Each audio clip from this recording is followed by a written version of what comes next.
Okay, so what I did was I brought in one of my clips. So right now I am in my the main page on Davinci Resolve, and then I'm going to go to my edit page right there. I'm going to open a media pool, and that's like a little bit of a video that I shot the other day, and I'm just going to insert that clip in. I'm going to open up the clip a little bit, and then what I'm going to do is I'm going to go to my color page, and as you can see, there is already one node over there.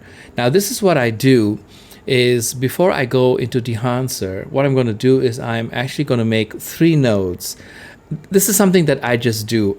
There's no rhyme or reason as to why I make 3 nodes. And the reason why I do 3 nodes is because the third node is going to be Dehancer, but node 1 and node 2 is more like backups. I just keep it there just in case if I want to do something differently. So in this case, I have one node right there. What I'm going to do is I'm going to do Alt S. So I'm going to open up 3 nodes. And the third node, I'm going to put Dehancer in there. So what I'm going to do is I'm going to go search Dehancer, and I'm running Dehancer Pro 7.3.0. And I have it right there, and I'm going to move it to the third node. Now you notice in the image, it became like this kind of a green type of thing. I don't know why. Like whenever I load Dehancer in, it's like maybe it already has some kind of a default setting that it just does that. And I mean, of course, you know, I don't even know what that is. But what I do is I will go, like, let me just show you right now by just doing it on and off. So you see that that's my original footage right there. And when I turn on the Dehancer one, as you can see, it becomes a little bit greeny, right? Like Incredible Hulk, it becomes greeny a little bit. So what I do is I'm going to go into the Dehancer part, and I'm going to go all the way to the bottom by using my mouse wheel.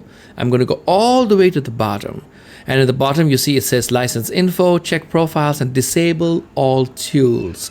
What I'm going to do is I'm going to disable all tools. So when I do that, it resets all the different things, and it gives me back my empty original file. So just watch. When I click it, boom, it goes back. So that means everything that's there has been like disabled. So now I will go all the way to the top, and then I'm going to go one by one, and then I am going to click what I need and what I don't need. Please remember, just because everything is there doesn't mean you need to use everything. You have to be a little bit selective of how you want to do your thing. So let's go here, Kodak Vision 3 250. I'm going to enable that, and I am going to take Vision 3 and I'm going to bring it, let's say, to Porta 400. And now it looks a little bit different. Let me go again. 160 looks a little bit different. Supra, okay, that looks a little bit nice. Again, this is just for demo purpose only. Obviously, I'm not a color grading person. I will probably spend more time, but I just want to make this episode very short. Then I'm going to go into color head. I actually like color head because what happens is when I click color head and I hit enable, it allows me to have some different kind of color, and this is where I go into my blues, and I really, you know, have this really nice feel. You know, I just like it. Of course, I have to do a lot of work on it, but I'm just showing you over here like what I do. So I'm going to go back a little bit differently. Again, this is not the way to do it. I'm going to go to my shadow and tones. I'm going to do that over there.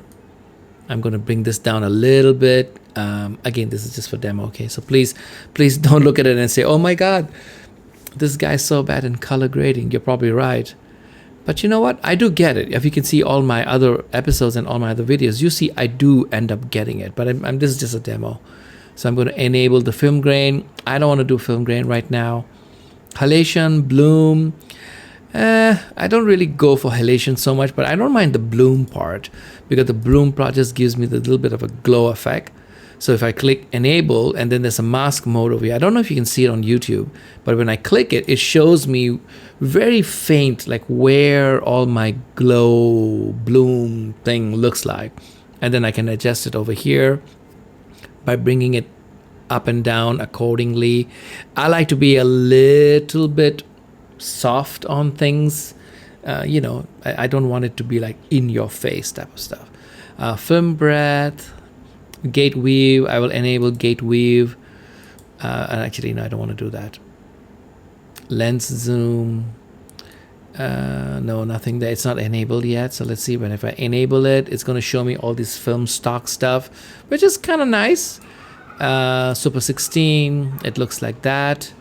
I can zoom this in so that way it's more to the picture that, oh, there you go. I can do something like that. Okay.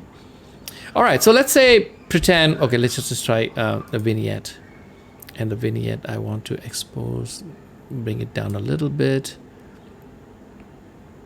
Aspect ratio. Okay, hold on. Size. Okay, and the feathering. All right, I'm just doing I'm just playing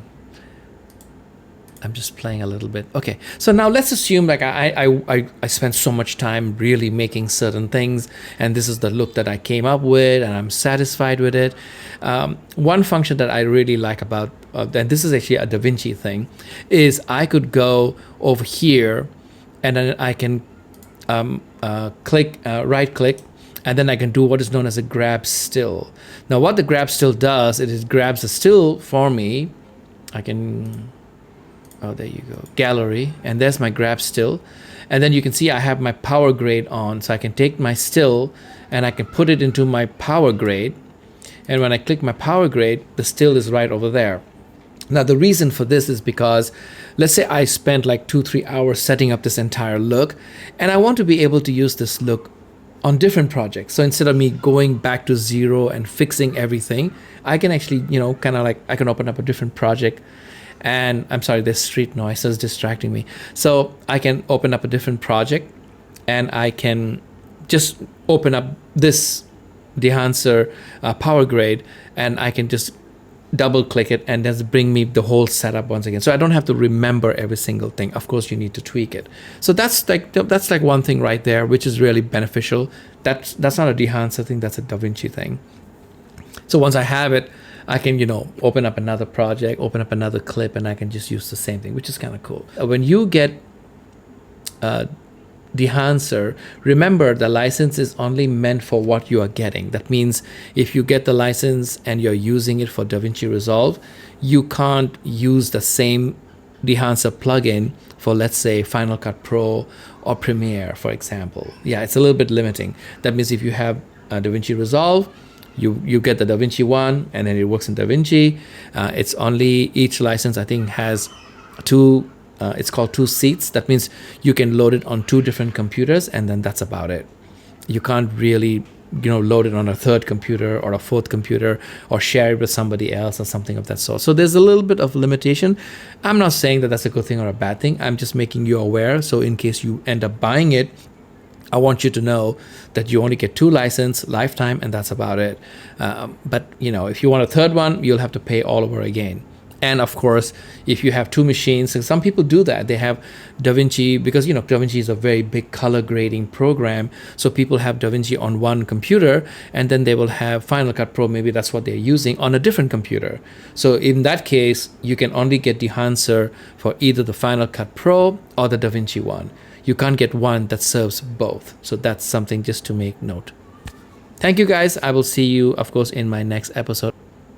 Bye. See you next time.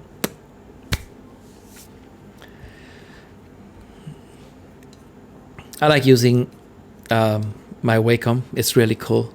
I don't have a color panel, so when you have the Wacom, it's very nice to control those really fine things. It's not very good in the editing page.